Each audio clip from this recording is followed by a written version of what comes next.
Sobretudo está, por um lado, a não transposição de uma diretiva que tem a ver precisamente com a remoção do amianto e que neste caso se aplica aos trabalhadores que removem o amianto. É uma diretiva de 2009, portanto tem 10 anos, era tempo suficiente para poder ter sido já transposta, como era obrigatório acontecer. E por outro lado, uma outra diretiva que já tem 20 anos, que é de 1999, e que, tendo sido transposta para o direito nacional, depois não foi cumprida precisamente a legislação nacional que transpõe essa diretiva.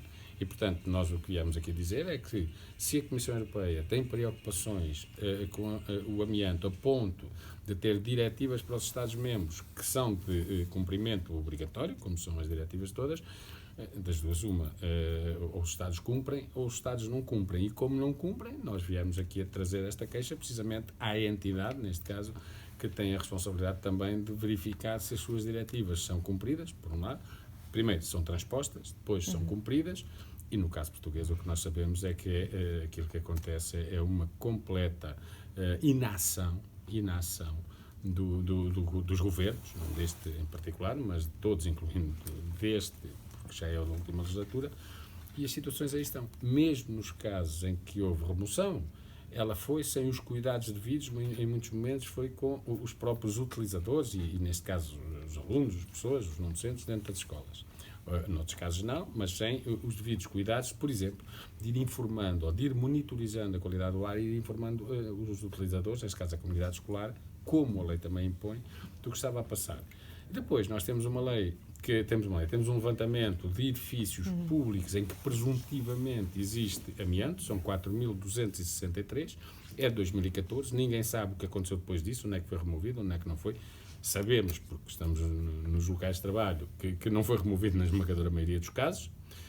Não sabemos se desta lista estão todos os materiais que contêm amianto, porque, por norma, o levantamento limitou-se apenas às coberturas.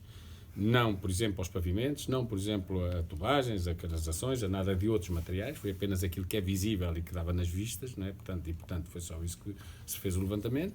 Sabemos que há situações de escolas onde, de facto, existia amianto e que houve um número de casos de cancro de pulmão anormal para aquilo que é, pronto, o nível de incidência regular ou normal, e, portanto, que coincidia com essas escolas. E mais, sabemos mais, é que se nós temos a lista de edifícios, nomeadamente do Ministério da Educação ou do Ministério da Ciência, Tecnologia e Ensino Superior, de 2014, portanto, que está incompleta e que está desatualizada, mas há casos em que nem temos lista nenhuma. Por exemplo, no caso dos municípios, não se sabe a dimensão do problema. Não se conhece, exatamente. Por exemplo, no caso de tudo o que depende de escolas, que dependem das câmaras municipais ou dos governos regionais, da Madeira e Açores, aí nunca houve lista nenhuma. Portanto, a dimensão desconhece. A única coisa que nós temos é uma resolução do Conselho de Ministros de 2017, a resolução 97 de 2017, que aponta para a existência de amianto em 4.263 edifícios públicos. O ano passado, em 2018, saiu também a legislação exigir a divulgação de uma lista, por exemplo, em edifícios privados, das empresas, mas já passou mais de um ano e é zero. Aí nem se sabe onde é que há ou que não há, embora nós às vezes consigamos ver que há em determinadas empresas, basta olhar para lá e pelo menos naquilo que é visível, quanto mais no que não é visível. Não é? Este problema já levou o Governo, pelo menos, a pôr na proposta do Orçamento do Estado uma verba para destinada. Não é suficiente no entender da FENPROF e das outras organizações ambientais que estão aqui hoje?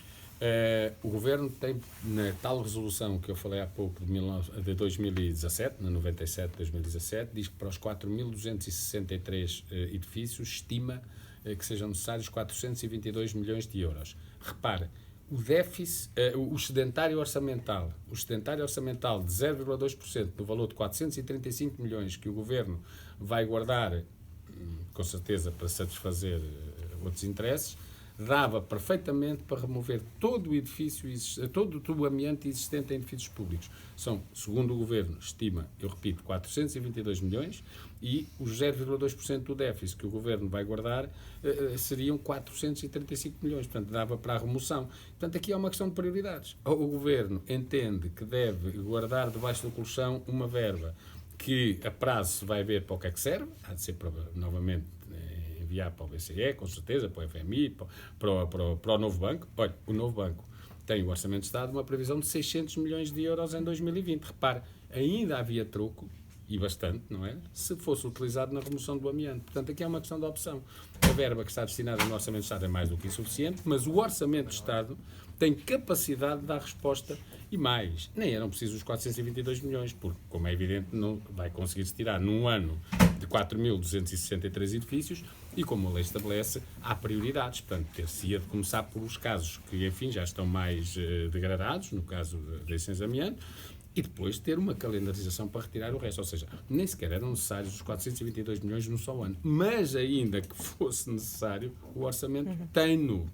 Agora está desviado para outros fins. Vocês exigem, no mínimo, um calendário para a retirada do amianto dos edifícios? Quem exige é a lei. Nós exigimos, no mínimo, que o Governo cumpra a lei. E, portanto, o que a lei restabelece é que tem que haver uma lista atualizada, que não há, é que tenha de haver uma informação aos utilizadores, que não existe, é que haja uma monitorização para que se perceba exatamente como é que está a qualidade do ar, que não é feita, e que depois haja um calendário para a remoção, que também não há. Ou seja, a única coisa que nós temos são leis e declarações de intenções, porque a partir do momento em que, chegando à ação, o que é feito, aí não há nada. E, portanto, o que nós exigimos é que o Governo cumpra a lei e cumpra aquilo a que está obrigado, são as diretivas comunitárias. Ora, exigir que um Governo cumpra a lei parece-nos a nós que é uma coisa absolutamente legítima, porque as leis são para ser cumpridas pelos cidadãos e pelos governos.